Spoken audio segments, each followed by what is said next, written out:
my name is Fraser Simons. This is my channel, Springboard Thought. Today I'm doing the mid-year Freakout tag. It does feel, unlike last year, I think I commented that it didn't feel that odd. The year had passed that fast. This year it has, but I don't know. It seems like it has been severely truncated for a year, for once in my life. Usually I always feel like time has passed normally, but I must admit, am I freaking out about it? I don't think so, but we'll see. So let's see, the first tag prompt is best book you've read so far in 2022. Probably the most complicated, the most complex, the most ambitious book that I could say was the best book this year is Books of Jacob, which I thought was really tremendous. I don't think I got all of it, and I think that I learned a whole lot of historical context around Poland at that time, as well as a whole bunch of different subjects around Judaism, whatever it's called. And it was just a completely fascinating, riveting read. It was a very long read, but I felt it was very rewarding, very immersive, very mystical, a lot of themes, a lot of reclaiming history from men vibes. Yeah, wholly recommend that book. It is something you need to have your expectations aligned for in order to consume it first, I think, but if you're into what it's doing, there's nothing like it, I think, that I've consumed. So then the best reread for me, for sure, was A Visit from the Goon Squad. I had previously consumed it on audio. This sings on the physical page and not on audio, in my opinion. There's a bunch of textual things that go on, especially a PowerPoint presentation. You just can't do that on audio. But also her prose work is just phenomenal in this, and it is just better on the page, in my opinion. It went from a 4-star to a 5-star read for me. The best all-time of the year, though, hands down, has to be The Magic Mountain by Thomas Mann. It's an incredible read.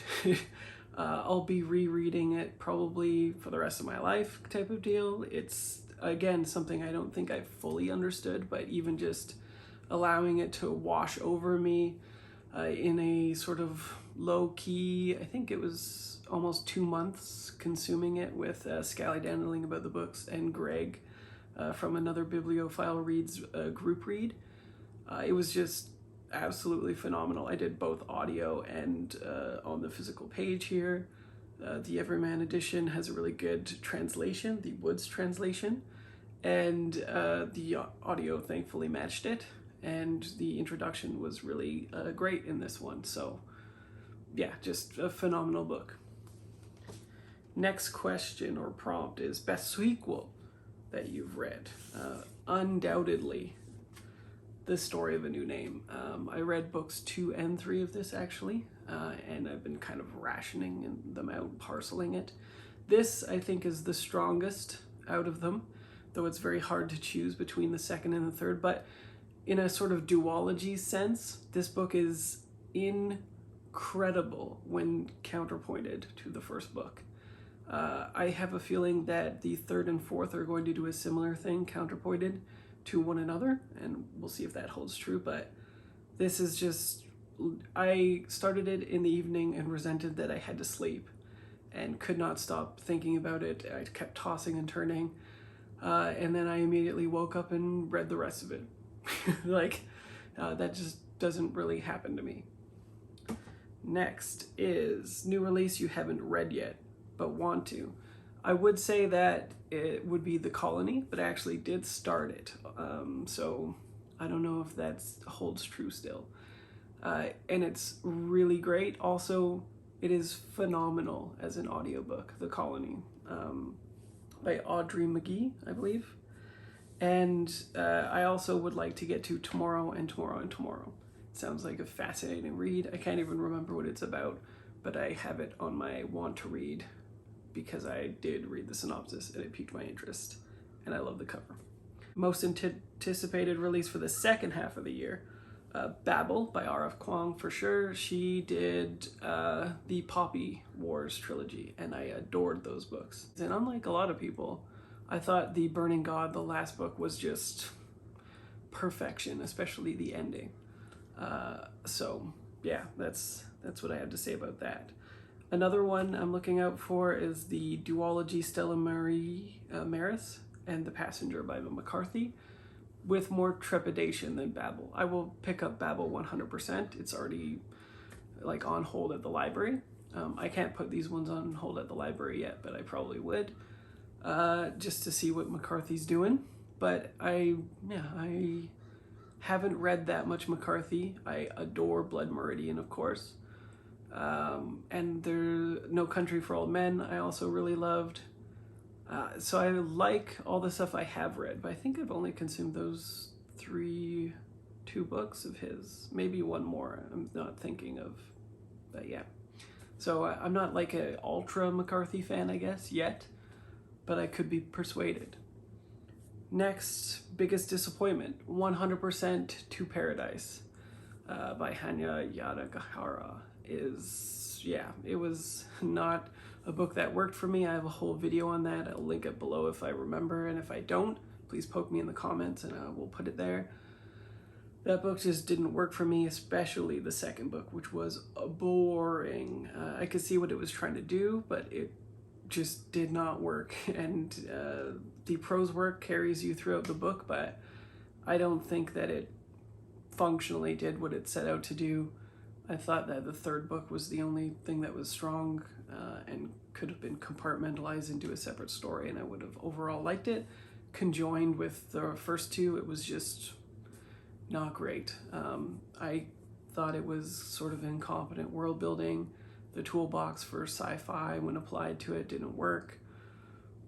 Yeah, it was sort of just, it seemed like she could write whatever she wanted to write, and she did that, and I'm glad for her. But if you're really into sci-fi, there's this literary intersection in which literary writers are trying to sometimes intersect with genre fiction, and they don't apply the toolbox for the genre fiction that they intersect with, and then it kind of goes off the rails. But it works for people that have only really been consuming literary fiction, is how I feel about that. Biggest surprise, last week I read Zori by Laird Hunt, I think. This was a book that I only picked up because it's a Booker eligible thing, and the review would come out yesterday for you guys, I think. I'm filming this on Sunday. The Monday should be my recent reads, so if that is true, then you can go look at the review. It is a absolute command performance from a writer, I think. I was not interested in the premise. It took hold of me anyway. The prose work is phenomenal. The pacing is phenomenal. It's a very quiet story about a kind of unremarkable life that's well lived, goes through hardships, surmounts them in certain ways, succumbs to in other ways, and it was just a phenomenal story. Yeah, excellent execution. Favorite new author would probably be The Luminaries, which is Eleanor Catton. This book, when I was halfway into it, because of the prose work and the way it's constructed immaculately, I might add, I decided to pick up her first novel, I believe, The Rehearsal, which I guess was made into a film as well, like a small budget thing or something. Luminaries was made into a TV show.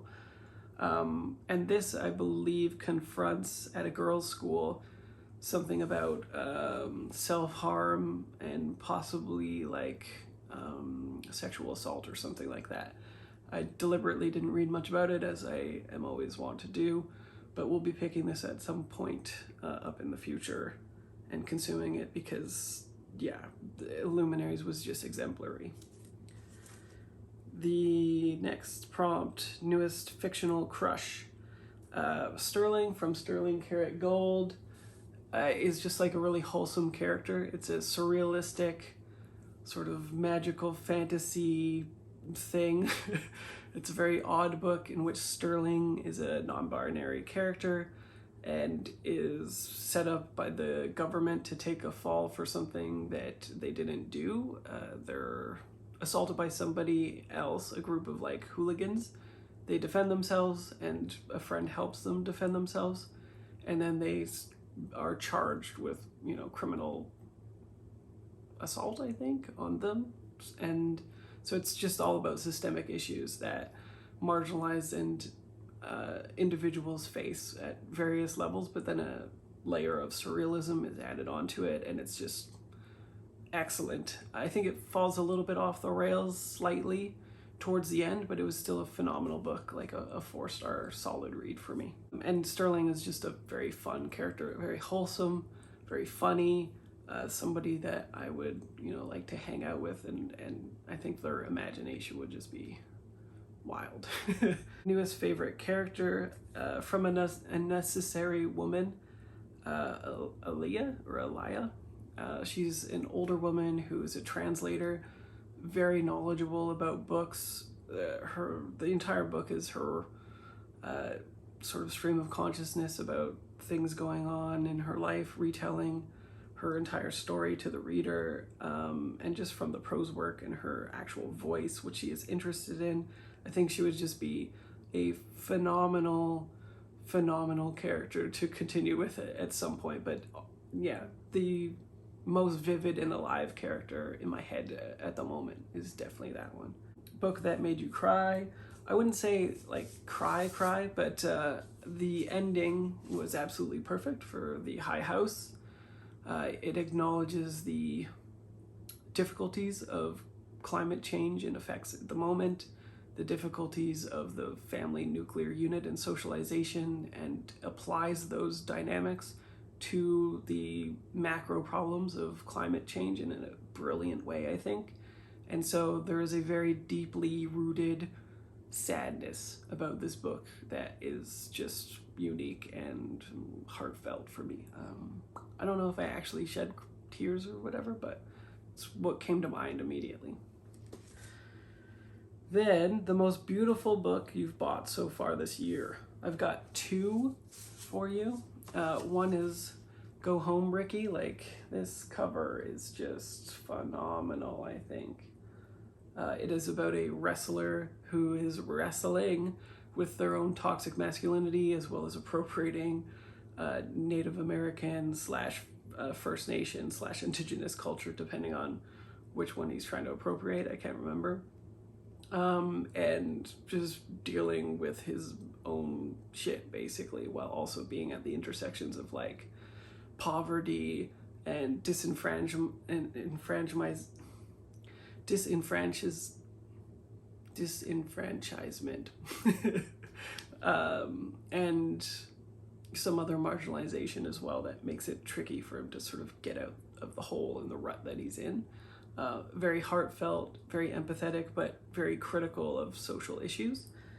And then also, I think this cover is just stunning, by William de Canzio, Alec, which is the sort of spiritual successor to Maurice by E.M. Forster.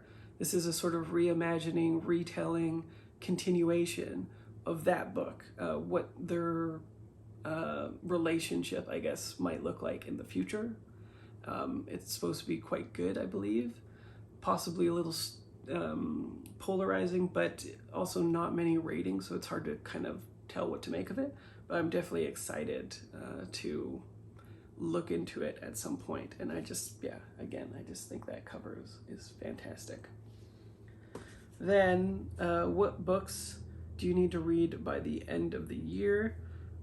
So I want to read Alec, of course, Lear Wife, Fake Accounts, Eladaddle, which is probably something I'm mispronouncing, number 1, but it is a fictional historical reimagining of LA with like through the lens of a company that makes blimps. It Sounds Wild is from the same author who did the Aztec book, Atomic Aztecs. Then I also really want to start Time After Time by Mark Nash. That looks phenomenal. It's a time story, science fiction, literary fiction intersection thing, I think. And The Secret Service also, which is a surrealistic take on, I think, spies in the UK, something like that. Yeah, those are the ones that I'm sort of really gunning for, even though I'm very much on a consuming Booker eligible list. Once I complete that mission, I will be back to those books, hopefully. I mean, there's a ton of other books as well, but you know, that as well. I also have some stats that I will put up via a story graph. I was going to bring them up right now. However, I have my story graph on the phone that I'm recording on right now, so I cannot do that. So I'll just put up the stats, and hopefully they'll be interesting with that without me narrating them. I know I've hit 251 books for the year, which is like 40 above my pace. My goal was 400. So after I hit the Booker books, which are all superfluous basically to my reading goals, like these are extra books that and then getting back to my sort of normal pace. So I expect to hit the brakes after I catch up to those ones. And there's like maybe 10 more or something that I need to consume. I have a very large graph of genres, and I think I've hit like, I don't know, all of them or something, with literary being first, I know, and then contemporary, and then LGBTQI 2S+, and that is as it should be. So all the other stuff is, and I mean, those aren't genres technically, but you see what Storygraph's doing there. And then most months I'm reading more pages than books, but this has been inverted recently from what I remember. And then my average rating, I think, is always around 4 stars, which means that I'm picking up books that I want to pick up, that I think that I will like, and going through them. That might have been hurt in the last couple of days because I did read some plunkers for Booker, but generally I expect that it will balance out. I also haven't actually rated the 6 books from translated fiction that I did for the BookTube prize yet, which means that, you know, the average could be skewed somewhat, but I mean 6 books out of 250 is like, maybe not, right? There was definitely some plunkers on that, but some high points as well. So there you have it. That is my mid-year Freakout tag, a little bit of a wrap-up, and it seems people really liked the tops and flops with Shelley and I that we did, and we'll continue to do those on a monthly basis as well. Yeah, I think that's it. How is your reading going? Comments, suggestions, queries, etc. Feel free to put them in the comment section below, and I will see you next video. Goodbye.